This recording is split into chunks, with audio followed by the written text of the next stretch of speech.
Barcelona, they do it. 5-1 away to Villarreal, a game which I felt that I don't think they can win. I predicted it. I said, yo, if they manage to beat Girona away from home and Villarreal away from home, then I would look at this Barcelona team with a complete different perspective and a complete different viewpoint, and they did it. 5-1, convincing. They scored 5 away to a team who's been on form to start the season. There's a lot to talk about. A questionable offside call for Villarreal, performances that Barcelona did. A lot of three players in specific stepped up massively. The lineup, the rotations that Hansi Flick did, and much, much more. Before I go any further, don't forget to, of course, like the video, subscribe to the channel if you are new to the channel, and of course, comment your own thoughts and what you felt about the game. I think the first place to start is, of course, to talk about the lineup. The lineup and the rotations that Hansi Flick did. Let's talk about it now, yeah? Hansi Flick came up with this lineup, with this team, and I looked at it before the game, the pre-game, and I said, yo, I do think it is very, very ballsy to do. Like, you're going away to Villarreal, and not only do you have 1, but 2, but 3 full changes that you're doing. One of them being Dominguez. This is his first start, replacing Kubasi. Another being is Martin. Eric Garcia, his first La Liga start. Of course, he started against Monaco, but was sent off after 6 minutes. And then last but not least, Pablo Torre. You're making 4 changes, 2 of them in the back line, against a team who's been scoring for fun, a team who's been averaging goals for fun, a team who's got Baena, who's been on form, Parejo, Comisano, who started the season very well, Jeremy Pino, who started the season very well. And I'm like, that is very ballsy to do. But, I mean, bro, it worked out to perfection. Like, those 4 players stepped up, those 4 players did their thing, and the whole team, that's one thing that we learned from Hansi Flick. No matter who plays, no matter who doesn't play, like, the system doesn't change, and bro, this guy is serious. It's serious. No matter who replaces who, the system is still there, the playing style is still there, everyone understands what they need to do, and they're still performing and scoring goals for fun. 2 goals in the first half, 3 goals in the second half. We can barely score in the first half, and then doing it for fun every single game. That is beautiful. Like, honestly, credit goes where credit is given to him. The thing is, as well, another thing that we learned, that Villarreal had their chances. And this is one thing that annoys me with those teams. When they play Barcelona, they don't finish their dinner. And Barcelona in the first half, they were under pressure early on, and even when they scored their first or second goal. If it wasn't for Ter Stegen received a lot of criticism, of course, the game against Monaco. But the first half, he deserves a lot of praise on what he did, especially with 3 or 4 saves, which helped Barcelona. Because if it wasn't for him, yes, he conceded 1 goal, but it could have been more than 1 goal. It could have been 2 or 3 goals, and Villarreal literally pressured him beginning of the game and towards the end of the game, but he kept saving them. 1-on-1s, incredible saves from the header, from the corners, incredible performance, but then he got injured. And that's another thing that we, of course, have to talk about. His injury has now been confirmed that from Barcelona, early on from Barcelona and the Catalanian reports that the people are saying that he'll be out for 7 to 9 months. It looks like it is an ACL tear, which will mean that he'll be out for the season. Some Barcelona fans said, well, it might be a blessing in disguise. I don't think so, because the person replacing him is not any better. It's Iñaki Peña, who isn't really the best of upgrades. And now Barcelona, they have to now play without Mats till pretty much January if they were going to get a backup goalkeeper for maybe 6 months. Because this could be vital. And this is another thing that we learned from today's game, that his injury could maybe impact Barcelona's season and what the season could turn out to be. The third thing that we learned is the questionable decision. Look at this goal. This was, at one point, it was 2-1 to Barcelona. 2-1 to Barcelona. Villarreal had a chance to make it 2-2. Incredible pass by Baena to not Jose Perez, who, of course, standing in a offside position. It was aimed to Nicolas Pepe. Nicolas Pepe, of course, ran. He managed to score. It was 2-2. It was called for offside. And at this angle, if you look at it from this angle, clearly it's not offside. clearly, I mean, look at it. It does look like Pepe and Inigo Pontinez is pretty much that. It looks like he's standing behind him, but then of course the VAR checked it and this angle came forward. Initially, I can't lie, I'm gonna be real with you guys. I first thought that the person they called offside, I thought this person that they are marking as offside, I thought that was Perez. I don't think it was Pepe, but then of course the numbers came up. He was of course from a different angle. He was wearing the number 19. But one person who stood up massively today is this guy, Pablo Torre. I was quite surprised. I'm gonna be real. Like, if you guys have been following me on Twitter, let me show you as well. Let me show you, because I tweeted about this guy 2 years ago, bro. Let me find it. Let me write Torre. Look at this. Look at this, man. Look when I tweeted it over 2.5 years ago. I tweeted this over 2.5 years ago, guys. Like, Barcelona hit the jackpot with Pablo Torre. He's got Starboy written all over him. But the kid looks comfy with the ball. His first Pedro now, this guy. And look at this guy.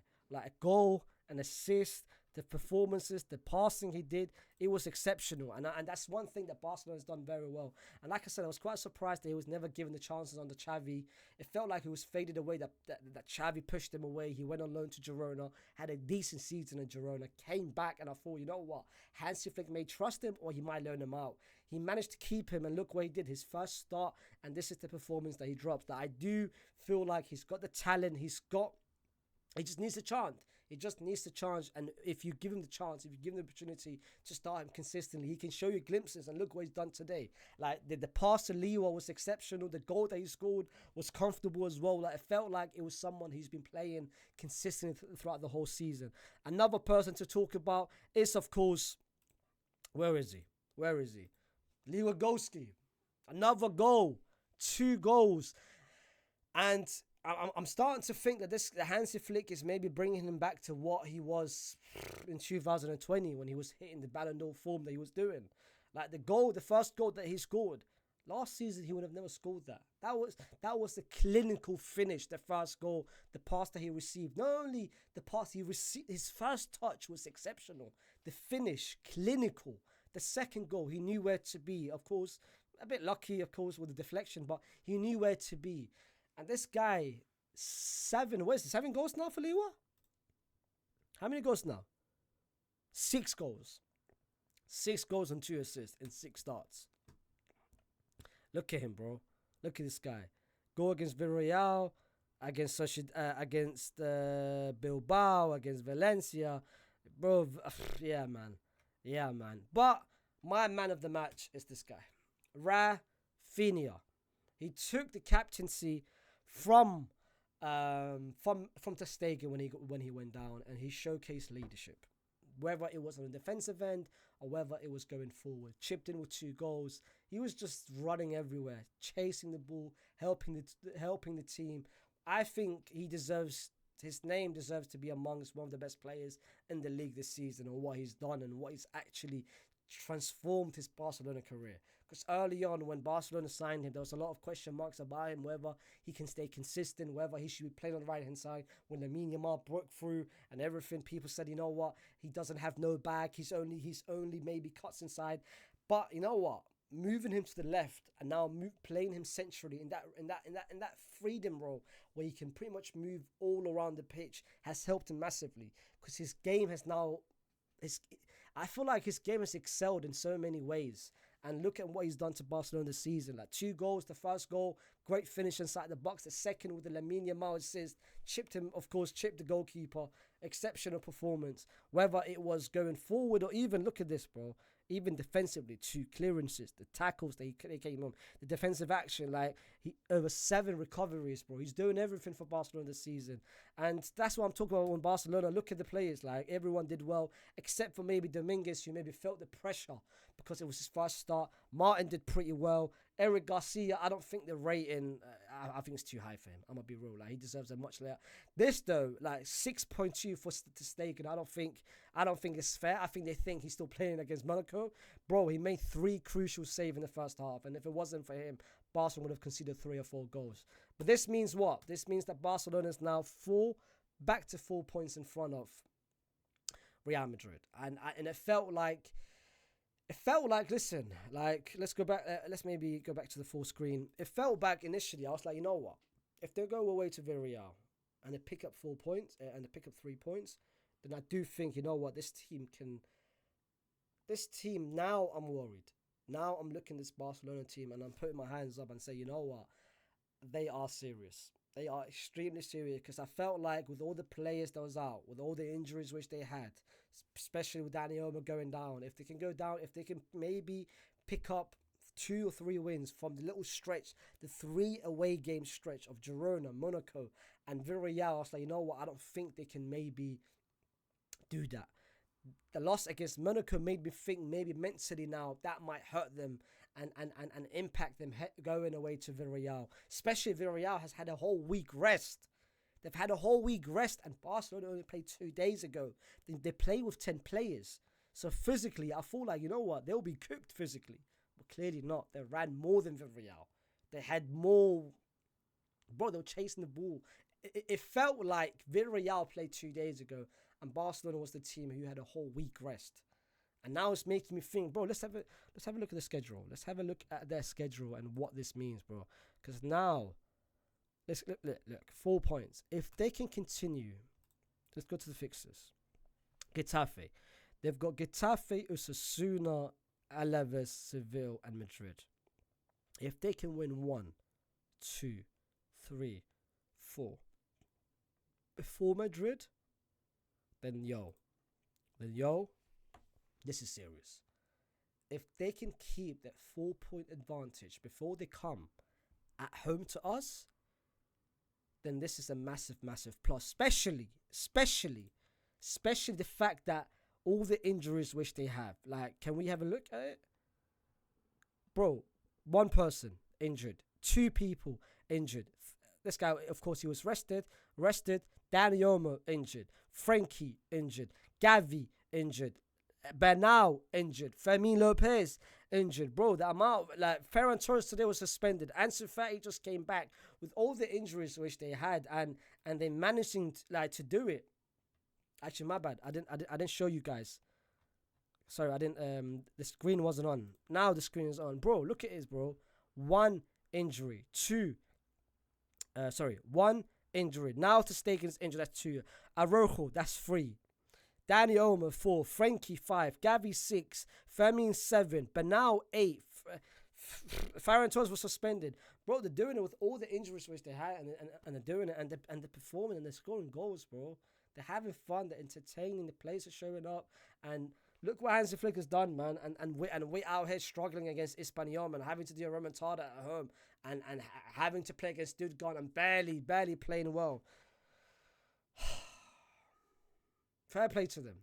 But Barcelona, let me know what you guys think down in the comments. Outside of the 3 players that I mentioned, if you want to add more to the 3 players, let me know how you play. Like I said, well played. I'm going to put my hands up and say, you know what? Sorry for maybe doubting you against this game. I did say that after Monaco, I said, you know what? This might impact them. Clearly it didn't, because they managed to win 5-1. And now I'm worried about you guys. Now I'm actually worried about how far this team can go. But put down in the comments what you felt about the game. Whether you like this new thing that I'm doing where I'm putting the screen on the right-hand side and showing the lineup. If you want me to do more of that in the match reviews, put down in the comments. But yeah, man. Another win for Barcelona. Another win for Real Madrid. But there's still 4 points ahead of us. Let's see. La Liga's back literally in 2 days where we're playing Alaves and they're playing Getafe. Let's see if anything changes. But I'll be back with a watch along. I might do 2 watch alongs, both Barca and Madrid. But like I said, like the video, subscribe if you haven't already subscribed, and I'll see you soon. Peace.